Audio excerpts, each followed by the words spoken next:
Hello ladies, maybe you could tell us a little bit about yourselves. My name is Zaza. I'm 24 this year and I'm in my final year of uni. I'm Kelly. I'm 33. I just gave birth to a pair of twins. Wow! Yeah, thank you. Congratulations. That's like the biggest achievement of my life. Yeah. Hi, I'm Shuan. So I'm 32 this year, and I work as account manager for Pop Sockets. So that's about me. My name is Eileen. I am 35 and I am a preschool teacher assistant. How would you guys describe yourself in 3 words? I'm brave, and then cheerful, and kind. Can I think can. Okay, change chatty also. I am full of shit. I am happy and I'm brave too. 3 words. Okay. Okay, so I'm actually an introvert, but trained extrovert. Well, I guess that's 3 words, right?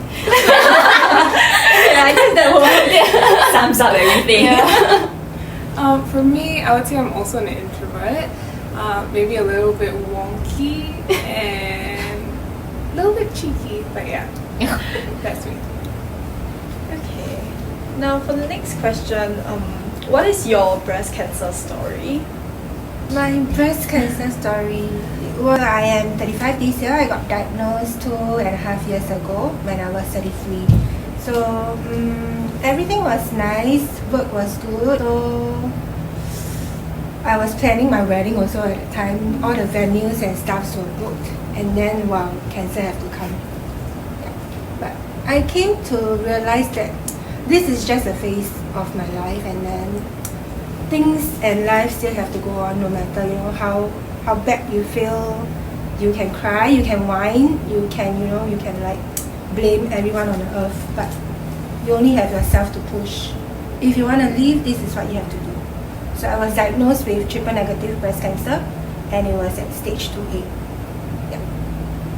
Okay, so my story is actually a story of a misdiagnosis that caused my final diagnosis to be actually quite advanced. So I was misdiagnosed back in February 2019. Back then I felt a lump on my right breast, and I actually went to a GP to get it checked out. But at the point of time, the GP just told me that, you're still young, this is not, you don't have breast cancer history, this is likely just fibroadenoma. I actually did an ultrasound scan. So that scan actually shows there's a 2 cm lump back then. So at the point of time, choosing to believe the doctors, right? Because once you hear the news that you're okay, you don't want to think about it. So I just waited and see for 6 months. And by the time I went for my scan, it was about 8 cm. So I was actually immediately referred to the breast cancer specialist, and I did my test and I was diagnosed at stage 3C. So I was given a very grim prognosis from the start, but in the end I actually responded really well to treatments, and I could actually get away with lumpectomy. So instead of removing the whole breast, right, my breast surgeon only have to remove just a partial part of it, and yeah, I'm still cancer free right now, so I'm just really happy. My story is similar to hers. I felt a lump in my breast in 2015. I was 28. So I went to my GP as well. So they felt something but couldn't see from the scan. So they referred me to a specialist. But the specialist scanned and told me, it's just fatty lump, it's fine, you're young. It's okay. Yeah. So okay, then I went to London for a year. But throughout the year, I just felt that how come it's still there, that kind of thing. But it didn't really grow. It grew, but not exponentially. So when I came back, I just went for my review, and then I thought I should be fine. Then after they tell me, sorry, it further test, then you have breast cancer. That's because I was going to get married that year as well. Then we were planning everything because trying to start family ASAP. So at 29, everything seems a bit bleak. But when I went to find out, and I was luckier because I only was diagnosed with stage 1. So I didn't have to go through any chemotherapy and stuff like that because I did the oncotype DX, Okay. and then my relapse chances is low. So I still did mastectomy because it's very near to my nipple and It's all. spread out. Yeah, correct. So I just actually went for the surgery, but thankfully I did mastectomy because they found another cancerous lump inside. Yeah, so if I didn't know, it was just likely there. So now I'm on like hormonal therapy, which I have to take for 10 years, but it didn't really work on me, the two medicine. So like, I keep having high liver profile, which is danger to my life. So I have to stop no matter how many times I try. So I was telling my doctor like, if it's not working, then might as well just, try for kids or something. So he gave me the green light after all the checks lah. Yeah. Basically where I am now. Yeah. Yeah. Thank you. Yeah. So for me, I mean, I've not been like personally diagnosed with breast cancer, but my mom had breast cancer. So I think she was first diagnosed in her late 30s, and so basically, as far as like I'm aware, since like I was born, my mom like already had cancer and stuff. So she passed away unfortunately when I was 16. Yeah. So It's all good. thank you. Yeah. So yeah, here I am today. It's just yeah. So what was for Zaza, like what was it like to actually journey with her, like your mom? I think for me, like the concept of like my mom and her having cancer has been like synonymous since like she's had it since ever since I was born. So I think it was just like it was just like daily life for me. Like it was just normal. It's just like a part of my life. But I think it was only when I got older and I sort of understood like the consequence, and when I saw like she had her relapses and stuff, that I sort of understood like, that they're really, like cancer is not just something that my mom had. It was something that could like take my mom away from me and stuff like that. And when she actually like passed, then it was a difficult time lah. But yeah, but it's been many years now, so yeah. I heard this recurring theme, like from the other three ladies, that your doctor told you that you're very young, so you don't really need to worry about it yet, right? And you guys were all in your late 20s when you were first diagnosed. So, I was 30 years old. so like, what would your advice be to younger women who suspect that they may have a lump or like are concerned if they have breast cancer? Should they definitely like pursue it further, and like what kind of advice will you give to them? They should really just go ahead and get it checked. Do not procrastinate. Yeah, so for myself, the reason why I wanted to advocate for breast cancer is because of my own misdiagnosis. It has caused my actual diagnosis to be way more advanced than than I expected. So I actually wanted to like let people know that if they feel that something is wrong, go ahead and get professional help. Especially like GP, they may not be the best person to seek help from. So if you feel that it's your breast, can go to your gynae or go to a breast specialist. Just get help. It's okay to get help. Although I went to a specialist and still it was like you can actually request for like what's that test? Biopsy. Yeah, biopsy. Yeah, so it's through the biopsy that they discover it's cancerous. Yeah. So for all of you, like how is life for you now? Like having gone through this whole phase as well as having lost someone close to you. Like how has it changed your life? Life goes on no matter what. I feel like, I loved myself before, but I definitely love myself more now. Like, after all the shits we've been through, chemotherapy and all the process of it, I will never, forgive this part of my life or anything else. It was still a very good journey that I've grown up with. I think I've grown with. I've evolved into someone that I thought I would never become. So for me, before breast cancer, I was actually quite a pessimistic person. But now after like having go through hell, right, it's like I just feel like life is beautiful. It's worth living. Every day I wake up is a brand new day. It's like a gift to me. So that's how my life has changed. Like I just appreciate each day as it goes.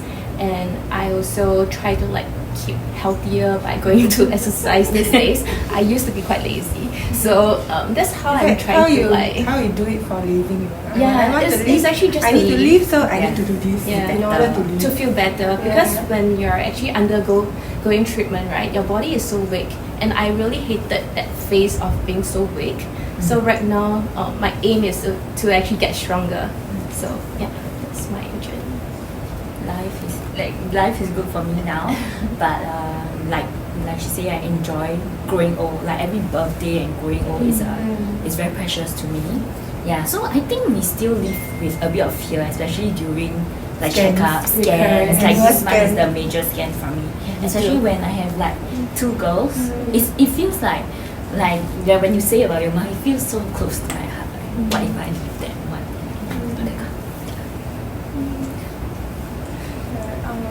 I think after losing my mom, I think it just made me like a lot more appreciative of the people around me and like the loved ones that I have left and stuff. But yeah, I would say that it also did instill a little bit of fear in me as well. Like I became a bit more like hyper aware of my body and like, you know, like checking for alarms and making sure like, you know, because I'll be of a higher risk naturally since my mom, like, you know, history of breast cancer. But yeah, so it just made me a lot more conscious about my body afterwards, yeah.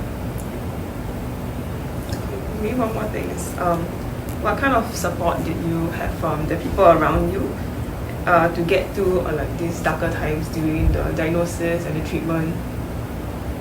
Yeah, for me, because there is no family history of breast cancer, and then I didn't really know anything about it. And actually, everything for me since I went for my checkup and then to my surgery and everything goes past just like so fast that I don't really have time to digest. I don't really have time to think also, because when I was told that it was a triple negative breast cancer, it was kind of aggressive. And then with no other hormones and stuff include, I just had to get it done fast. So everything just went past. Like within 2 months, I had my surgery. I did a mastectomy. I removed my breast, and then I went for chemotherapy. It was just okay like that. And then what do I do next? Because what do I do next? I don't know. I don't have any information. And then my doctor doctor can only tell you this much.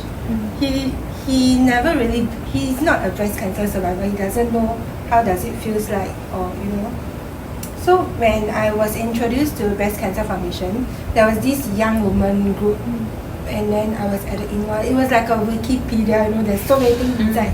You just need to ask, and then everybody will tell you everything. Yeah, so they gives you so much encouragement and comfort, in times of need. Yeah, when it's so dark. Yeah, and then I met you. You find strength and hope in that. Yeah. So during my journey, I was lucky to have a very strong support from both my doctors. So the 2 of them, my oncologist and breast surgeon, they really helped me in my journey because I don't really have like family to help me with it. But I have friends that actually will bring me to and fro treatments and buy me groceries and stuff. So I was quite lucky in that sense that even though like from the family side, because my parents are both passed away, so I don't have family to help me, but I was lucky to have my breast surgeon, my oncologist, all the nurses, and also like my own friends, and then PCF as well. Like I get to meet wonderful ladies that actually help to navigate through this journey much easier, because they can actually relate to what you're feeling at that point. Like when you have questions, it's really like an encyclopedia that you can find everything from them. Because they already went through. And they can actually give you really good advice, what you're going to expect from your treatments, what you can do to actually navigate it better. So I'm really grateful for this community. For me, my doctors were really good also, my breast surgeon and uncle. They were there. She was like, my breast surgeon is so nice, and she just assured me like it's okay, it doesn't matter, every step of the way. But there's one thing that I think we don't know when we are in it, is that this is a never-ending journey. You thought that you come to a stage where okay, I finished my mastectomy, things like that, it's gonna get better. Then I reconstruct my breast, it's gonna get better. Then after that, the reconstructed breast like kind of deform, you nowhere into this thing. Your medicine didn't work. This journey is like, it will just keep going, and then we just have to keep pushing ourselves. For me, I feel that loved ones, they just have to be there. They don't really have to do anything, but their presence is everything. Yeah. Because I don't really share my emotions with me, even if with my family. I don't. Maybe it's just me. A bit difficult. Yeah, You just feel like family. probably they don't understand. Yeah. Like if I tell you, you also cannot help me. If I tell you, you'll be sad also. Yeah, in the end, you have to be Then the one I'll be more comforting. sad because you'll be like, It's okay, I will be I fine. should be the one being comforted, but in the end I will be instead. So okay lah, never mind, it's okay. I'll talk to my doctors, my nurse in church, and my friends. Yeah. Maybe for Zaza, a different question is, what do you think is like the best kind of support you can give a family member or friend who is going through breast cancer? I think, I mean, just based off my own experience with my mom, I think for her, just knowing, just making sure that, like, you know, they know that you are there for them whenever and like wherever they need you is the most important, because I don't think there's anything like tangible you can exactly like pinpoint. It's just like the emotional support and the fact that, you know, yeah, just being there for them. Yeah, like, so yeah, I think that's the best thing you could do for someone. Sometimes it can be like pretty hard because, I mean, your main focus is to make sure that, you know, the person that